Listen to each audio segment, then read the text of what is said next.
Hey guys, it's Kristen and welcome back to Going Gluten-Free. Today we're going to talk all about finding new recipes for your gluten-free lifestyle. When you first are told to remove gluten from your diet, you're likely given a pamphlet from your doctor that tells you what ingredients to avoid. However, whether you're someone who enjoys cooking or not, your life in the kitchen is about to change. You can go to Google and you can type in gluten-free recipes. Same with Pinterest, and you are going to be met with dozens, if not hundreds or thousands of recipes of all things gluten-free. From sweets to snacks to breakfast to dinner, you are going to have hundreds of thousands of options on the internet, and very quickly can be overwhelmed. Especially if you are someone who is not familiar or does not spend a ton of time cooking in the kitchen.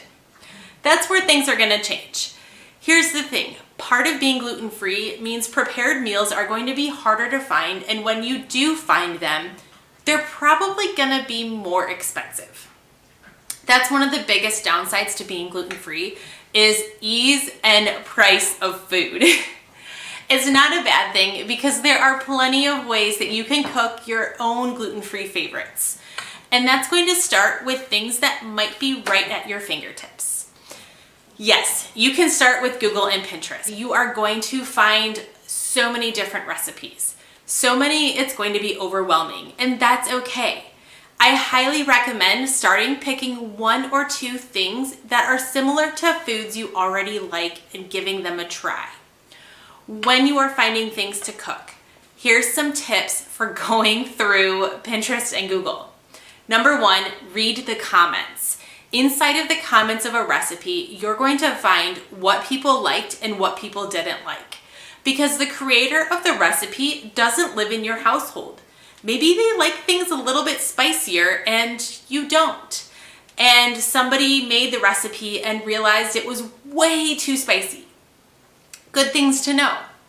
Number two, read the blog post.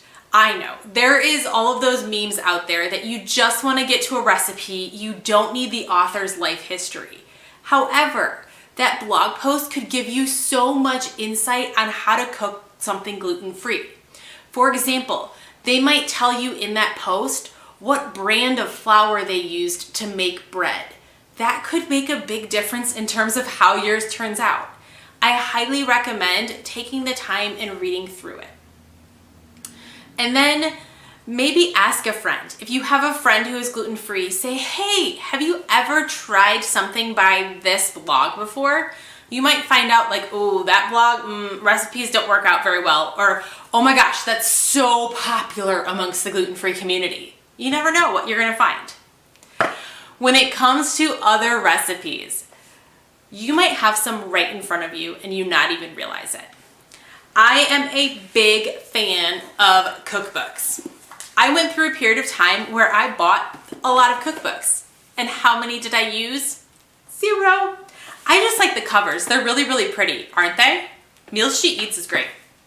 However, if you have old cookbooks laying around, this one is from the 90s, I believe, and it's a fundraising cookbook that it says, yeah, it's a fundraising cookbook that I think many churches used back in the day. So they don't belong to anybody, but you're gonna come in here and you're gonna find all kinds of recipes. If you went to like a Goodwill or a thrift shop, likely you could find some version of a church cookbook and your recipes will explode in terms of options. Here's the thing, is a lot of these recipes are simple recipes. So for example, this marinated lamb chops, it's just lamb chops with your own marinade that's made. It's not that complicated. None of these ingredients contain gluten and you're getting a good meal out of it. And the same thing with a lot of the other things you're gonna find in these cookbooks. Old school cookbooks or these older cookbooks are gonna have very simple recipes. Very simple means there's a good way to swap out to make it gluten-free. If it contains all-purpose flour, you can always use a gluten-free 1-to-1 all-purpose flour. And by beginning to know what ingredients contain gluten, you'll be able to start making swaps in some of these older recipes that are even easier. And to be honest, like I said, a lot of these recipes don't contain wheat, barley, or rye, so you're good to go. You've got a whole recipe book right here. That's an awesome option. Second, gluten-free cookbooks. This one is not directly gluten-free, but it is regarding hormones, and a lot of times the hormone-friendly recipes are gluten-free. If you go out on Amazon, you are going to find hundreds of recipe books that are gluten-free. You will find recipe books for gluten-free donuts. You will find recipe books for gluten-free desserts, gluten-free dinners, gluten-free breakfasts, gluten-free air fryer recipes. There's so much out there that you can find that can help guide you on this gluten-free journey. Most of them will come with intro pages that will explain more about gluten-free and why things are being done that way. Again, this one is not directly gluten-free, but it does have a lot of recipes that are gluten-free in it or have options for gluten-free. So I highly recommend starting to do some research on Amazon or go to your local library and see what they have. You might be surprised at how many gluten-free recipe books you can find that are going to come back to you with 1 or 2 recipes that you can pull out from it and your entire family can enjoy. Lastly, my favorite way to find new recipes is phone a friend. Yes, your friends might not be gluten-free. However, they might know somebody who is gluten-free, or they might have a relative who is gluten-free. And together you guys can exchange recipes, or they might have good recipes you can swap out ingredients for. I stand by the fact that there is nothing better than an old school recipe card exchange. These are actually my grandma's old recipes, but I have added to it over the years and I just organized them.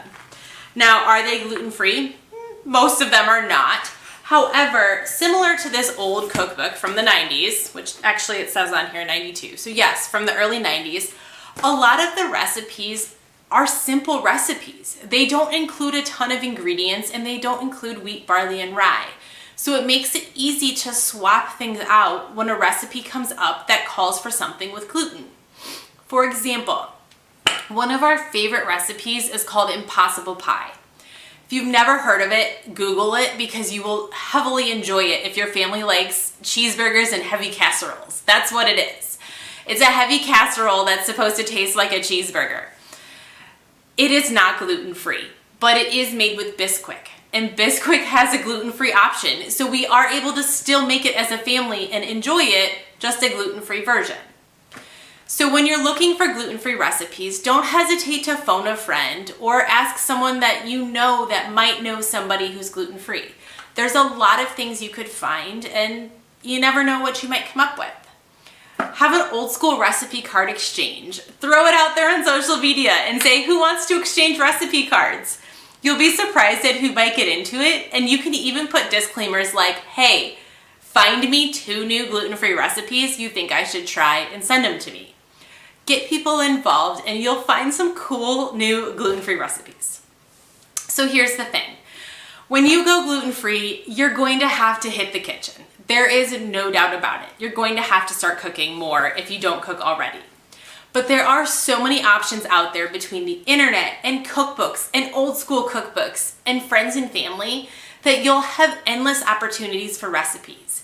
You're just gonna have to put in a little bit of work and you never know what you're gonna come up with.